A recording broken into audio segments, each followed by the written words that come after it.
Olá, jovens. Nesse vídeo, vamos falar sobre planaridade, tá? Em grafos, claro. A motivação é um puzzle que foi apresentado no vídeo anterior, que era esse. É possível conectar cada um dos três vértices da esquerda, cada um dos três vértices da direita, sem cruzamentos de arestas. Daqui vem para cá, desse vem para cá, desse vem para cá, mas ainda não consigo conectar esses dois. Que grafo é esse? Esse aqui é o K33. Né? É o grafo que eu gostaria de estar conseguindo. K33, todo mundo conectado a todo mundo. Obviamente desse jeito, um monte de cruzamentos. Quero evitar esses cruzamentos. Aqui, diferentemente de outros problemas anteriores, a gente está se importando com a propriedade geométrica do desenho do grafo.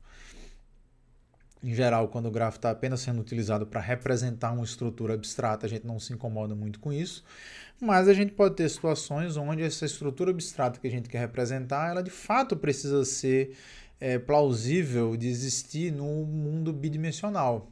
Exemplo clássico, se você quiser formar uma placa, né, com conectores e nessa placa você não puder ter fios, né, passando um por sobre os outros, coisas desse tipo. A pergunta é, ao desenhar um grafo, quando é possível fazê-lo de modo que arestas não se cruzem? E sempre precisa estar claro desenhar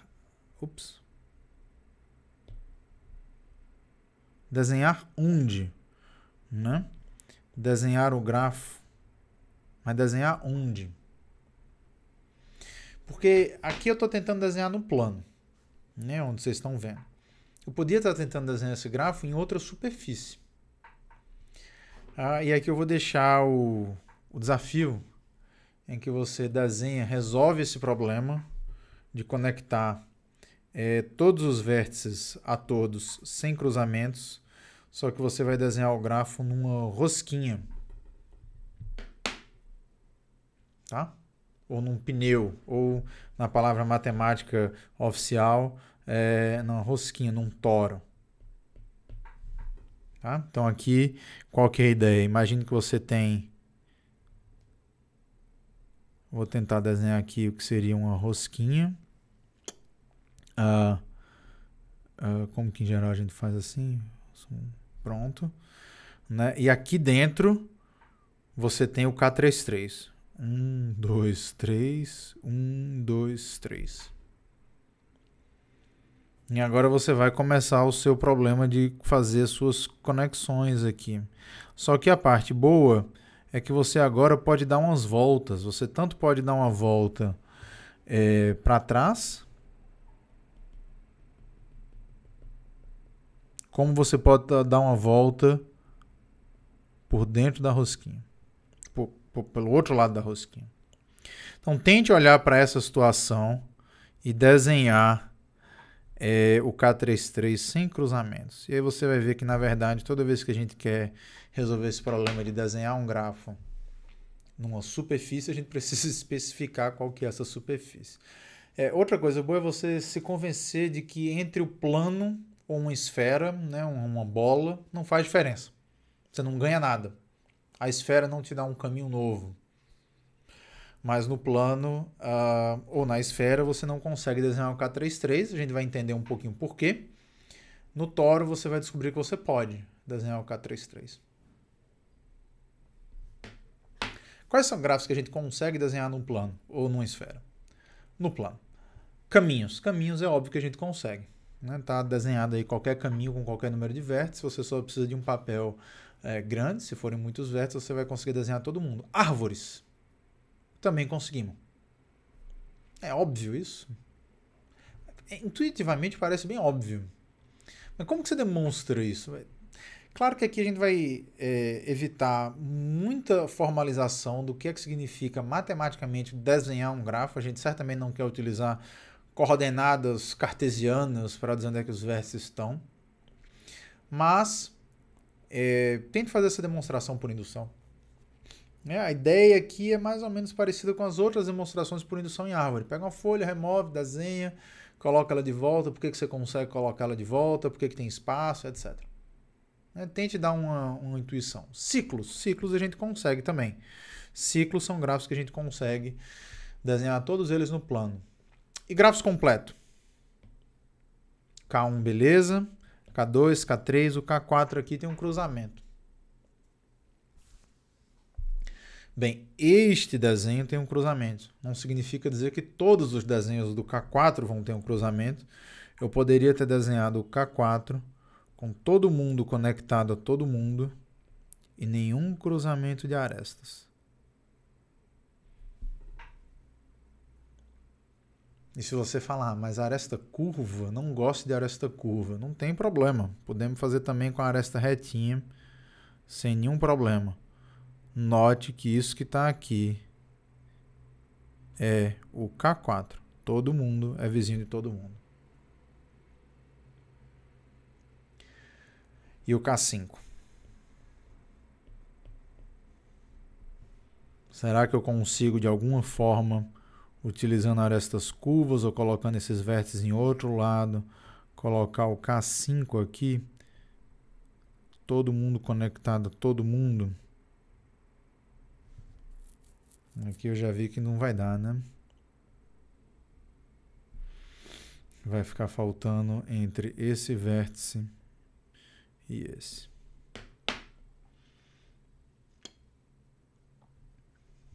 Né? E aí? Como que a gente demonstraria que no K5 não tem como? E a dica já está, inclusive, desenhada aí. Se você pensar no K4 dessa forma,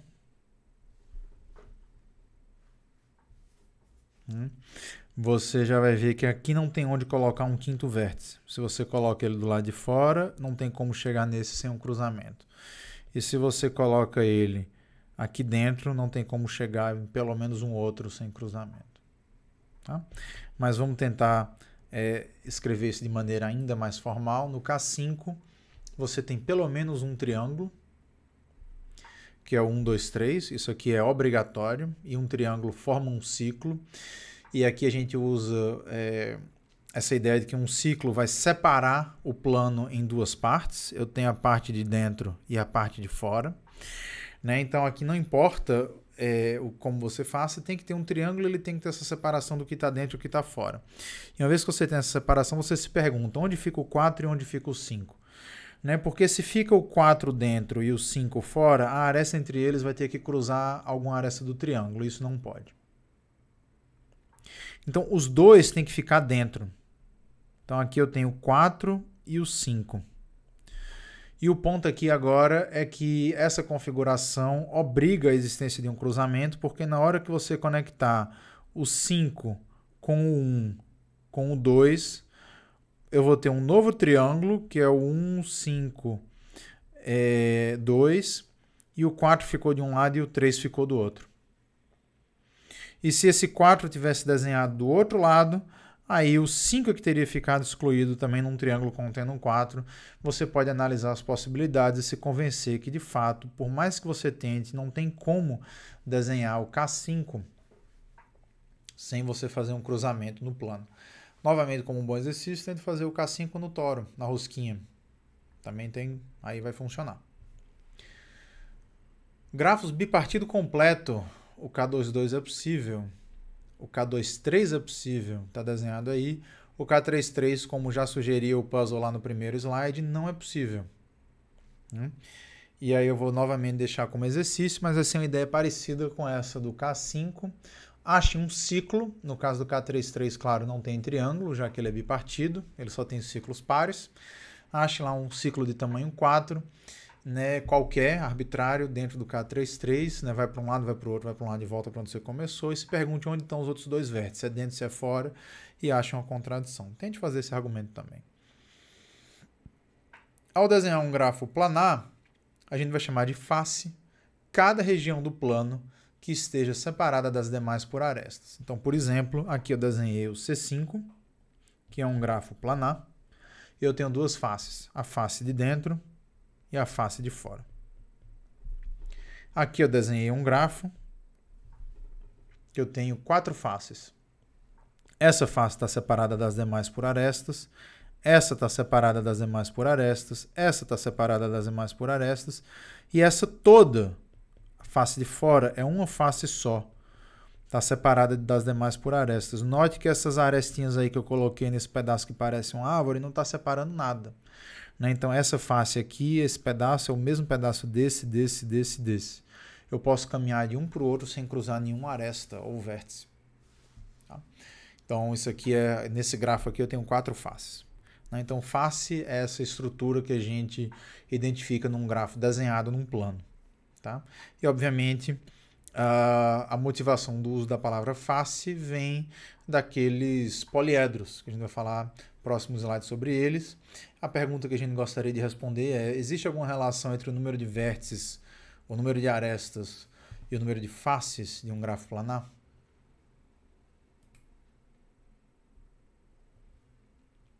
Essa é a motivação. Os sólidos platônicos. Os sólidos platônicos não são, a princípio, grafos, como foram pensados originalmente, são sólidos. Né?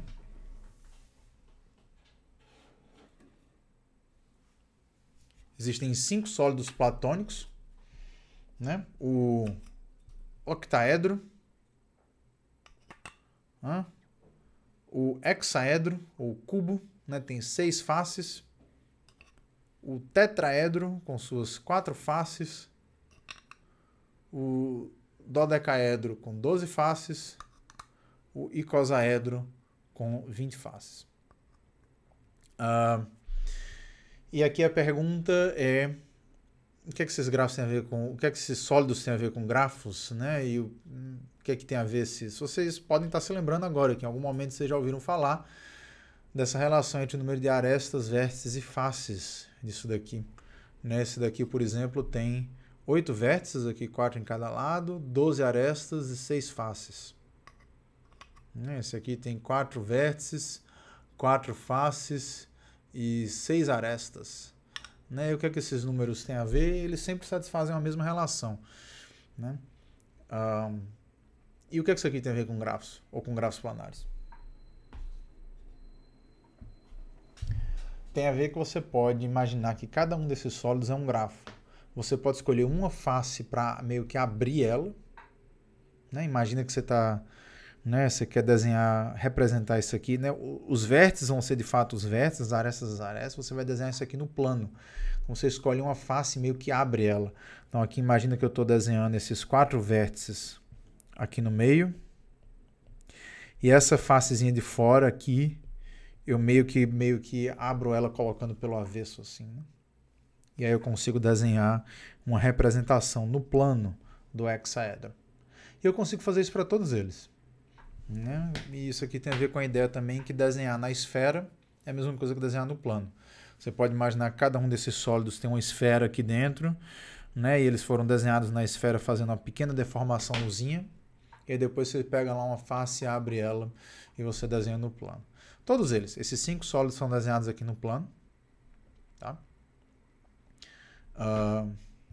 E aqui, o que a gente pode observar? Que tem uma relação entre número de vértices, faces e arestas. Aqui eu tenho 4 vértices. Aqui eu tenho... vai ser sempre assim, né? Eu vou colocar vértices... vértices... arestas... e faces. E eu vou sempre escrever ali embaixo vértices, arestas e faces. Então aqui eu tenho 4 vértices, 6 arestas e 4 faces.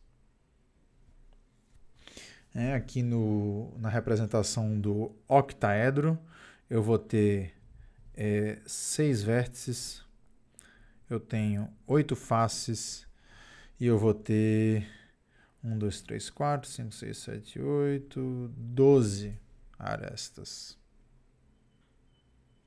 Já aqui eu tenho 8 vértices, 12 arestas e 6 faces.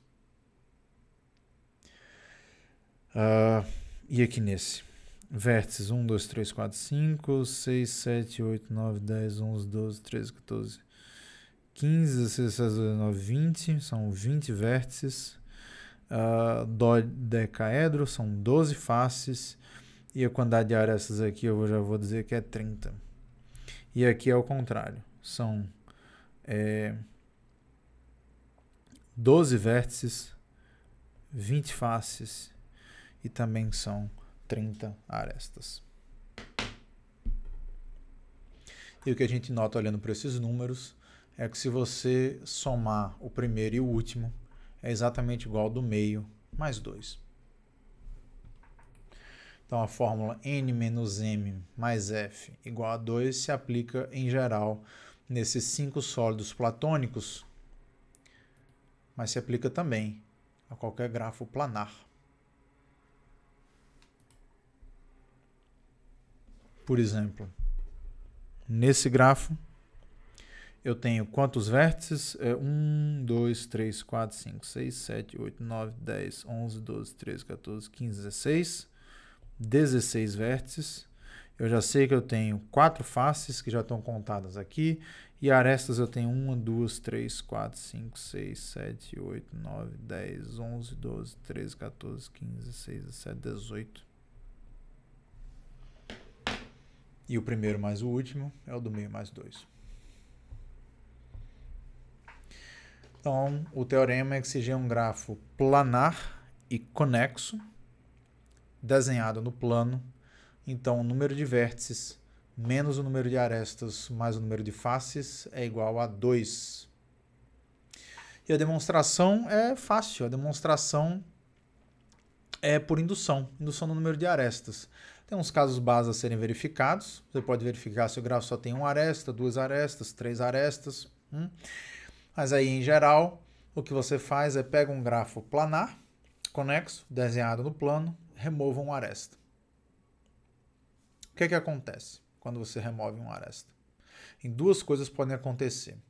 Ou essa aresta fazia parte de um ciclo, e ao remover essa aresta, ela separava a face de dentro do resto, e ao remover essa aresta, o número de faces aumenta, ou diminui, perdão, né? Porque eu tinha 2 faces e ao remover a aresta elas passaram a ser uma só. Ou o grafo se torna desconexo. E você pode aplicar indução em cada componente, se lembrando que a face de fora passa a ser a mesma para todo mundo. Então, olhar novamente aqui para esse exemplo.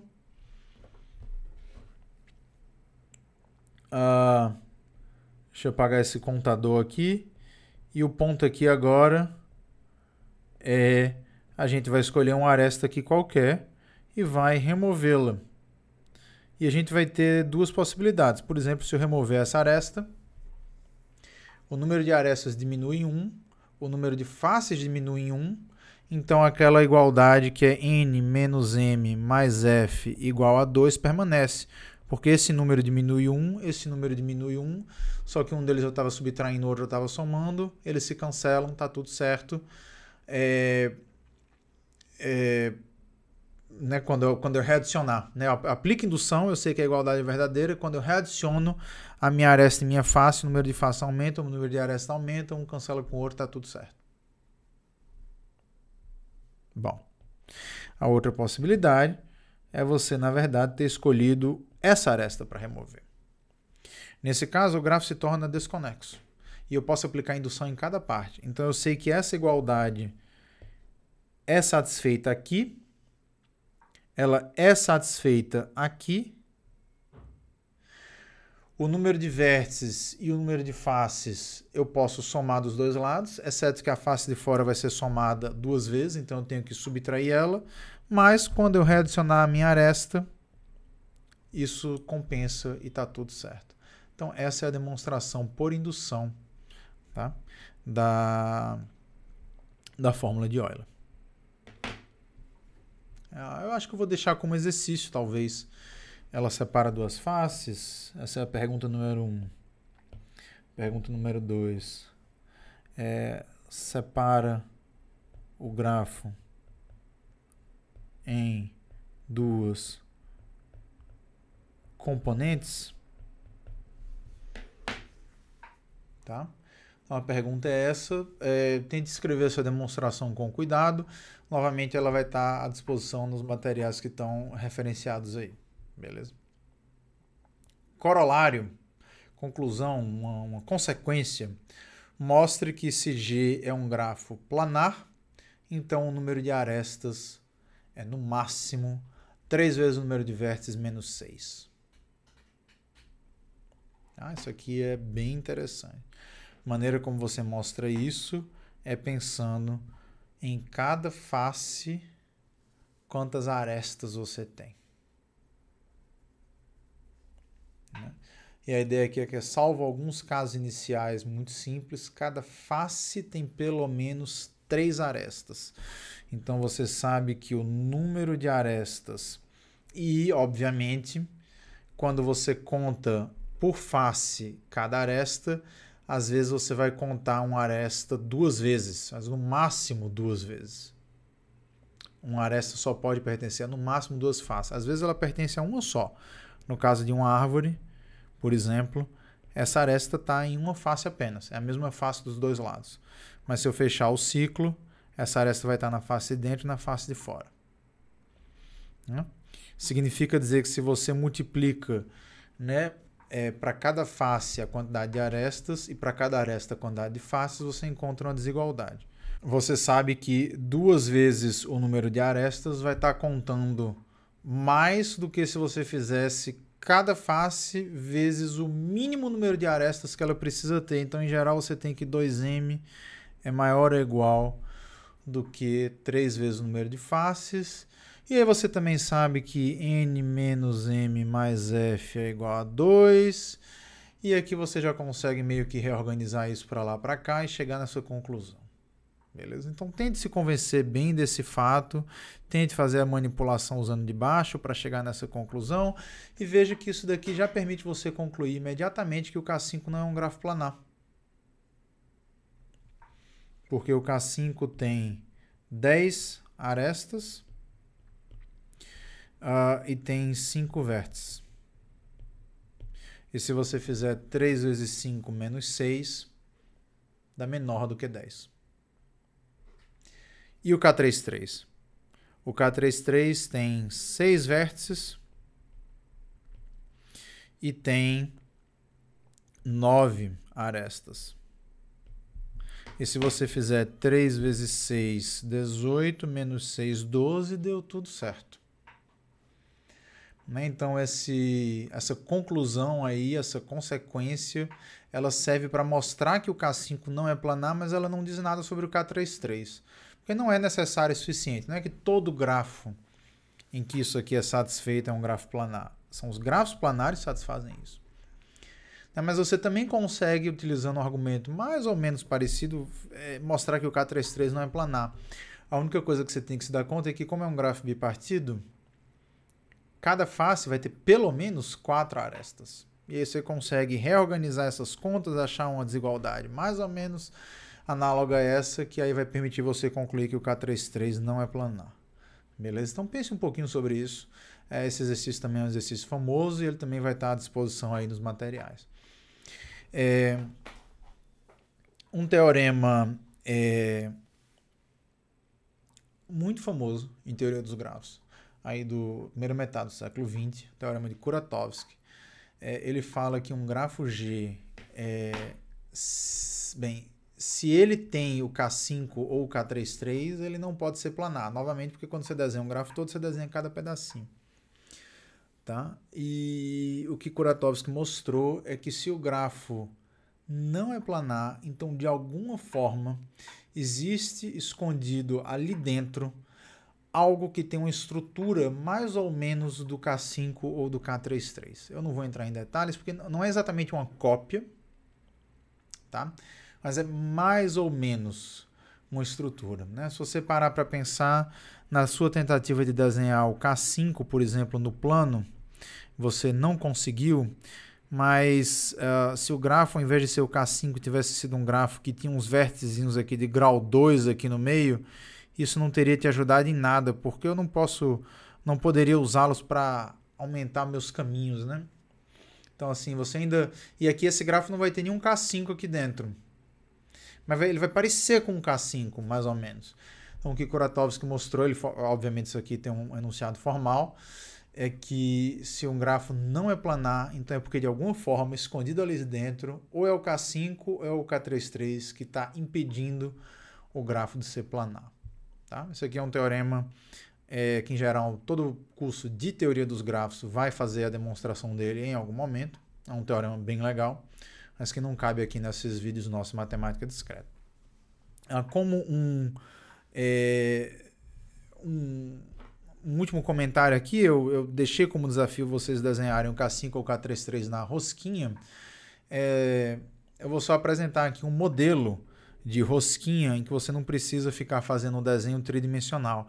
Isso aqui para um matemático é essencialmente equivalente a uma rosquinha. A ideia é que isso aqui está meio que representando a possibilidade de você fazer sua rosquinha. Né? E aí a ideia é que se você começa a caminhar por aqui, você volta por aqui, que é simbolizando a ideia de que você daria a volta na rosquinha. E se você começa a caminhar para cima, você volta aqui por baixo, que é simbolizando a ideia que você deu a volta na rosquinha. Então isso que está desenhado em roxo é um modelo bidimensional do toro, tá? E que você pode utilizá-lo para, de maneira mais sistemática e elegante, desenhar o K5 ou o K33. Você coloca aqui os 5 vértices do K5, coloca suas conexões favoritas, e você sabe, se você caminhar para cá, você volta por aqui. Se você caminhar para cima, você volta por baixo. E assim você tenta fazer o seu desenho. Beleza? Então tentem fazer aí o K5 e o K33. É bem interessante. Nosso último problema de grafos planares tem a ver com coloração de grafos planares. E esse problema está aqui porque ele é possivelmente o problema mais famoso em teoria dos grafos. Principalmente no que diz respeito ao problema que motiva a teoria dos grafos. Esse problema é um problema que aparecia como um puzzle ali no século XIX e que eventualmente evoluiu para uma conjectura e que só foi demonstrada completamente nos anos 70, 1970. Coloração de mapas. Então a pergunta é, se você tem um mapa, você deseja colorir os países de modo que países vizinhos recebam cores diferentes. Tá? Esse problema, ele se traduz num problema de colorir os vértices em um grafo planar sem que vértices vizinhos tenham a mesma cor. Por quê? Porque aqui a ideia de que o grafo representa a relação aqui é ter fronteira. Então o que em geral a gente vai pensar que a gente vai fazer aqui é desenhar um grafo em que cada país é um vértice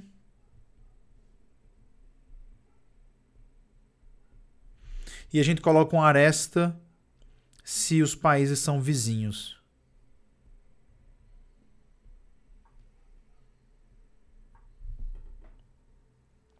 Tá? E aí não é muito difícil você se convencer que após você fazer isso, o que vai restar aí é um grafo. E é um grafo planar, não tem cruzamentos. Né? Cada vértice foi colocado no meio aí do país, e aí quando você coloca essas arestas, você não vai ter, né, um cruzamento de arestas. Né? Isso aqui, esse país aqui, ele não é vizinho desse, de modo que isso aqui não acontece. Nessa questão da vizinhança, ela vai contígua aí no plano, e aí toda vez que você quer ter uma vizinhança à distância, você tem que passar pelos do meio. Isso significa dizer que as arestas não têm cruzamento. Então, ao representar um mapa utilizando um grafo, você acaba com um grafo planar, e esse problema de colorir as regiões do mapa de modo que regiões vizinhas tenham cores diferentes se traduz ao problema de olhar para o grafo planar e colorir os vértices de modo que vértices vizinhos tenham cores diferentes. Então, esse é o grafo colorido que representa esse mapa que vocês estavam olhando aí. Por exemplo, esse vértice é a Alemanha. Esse vértice que está aqui é a República Tcheca. Esse vértice Esse país é a Polônia, tá aqui em cima, né? Isso daqui vai ser a Croácia. Você vai verificar que tá aí todo o desenho desse grafo. Cada país é um vértice. Vértices vizinhos receberam cores diferentes. Tá bom? E aí? E aí a grande pergunta é qual que é o menor número de cores que um cartógrafo lá do século XIX precisava ter no seu jogo de tintas para colorir um mapa. Né? Para colorir, qual que é o menor número de cores que você precisa para colorir os vértices de um grafo planar de modo que vértices vizinhos recebam cores diferentes. Bem, o que eu vou mostrar aqui agora, ou pelo menos argumentar brevemente para vocês, é que com 6 cores dá para fazer. Nota que aqui eu usei menos. Mas com 6 dá para fazer. E a maneira como a gente demonstra isso com 6 cores é assim. A gente pensa que num grafo planar o número de arestas é no máximo 3 vezes o número de vértices menos 6. E isso significa que todo grafo planar tem pelo menos um vértice de grau 5. No máximo 5. Porque se todo vértice tivesse grau maior do que 5, essa aqui não valeria. Lembra, 2 vezes m é igual à soma dos graus. Se cada valor aqui fosse pelo menos 6, m, né, dividido dos dois lados, m seria pelo menos 3n. Só que m no máximo 3n menos 6. Então tem vértice grau 5. E o que é que você faz? Você começa com um grafo planar qualquer, acha um vértice de grau 5, remove ele, aplica indução, como sempre. O grafo que você obteve após remover aquele vértice é planar, colore com 6 cores por indução, coloca aquele vértice de volta, ele tem no máximo 5 vizinhos, então no máximo 5 cores vão ter sido utilizadas na vizinhança dele. Como eu tenho 6 cores à disposição, eu coloco a sexta cor nele. Tá? Então esse foi o teorema das 6 cores. Eu mostrei que todo grafo planar pode ser colorido com 6 cores. Num próximo vídeo, a gente vai verificar que, na verdade, dá para diminuir para 5. E eu vou comentar qual que é o grande resultado, que, obviamente, a gente não vai demonstrar aqui. Até já.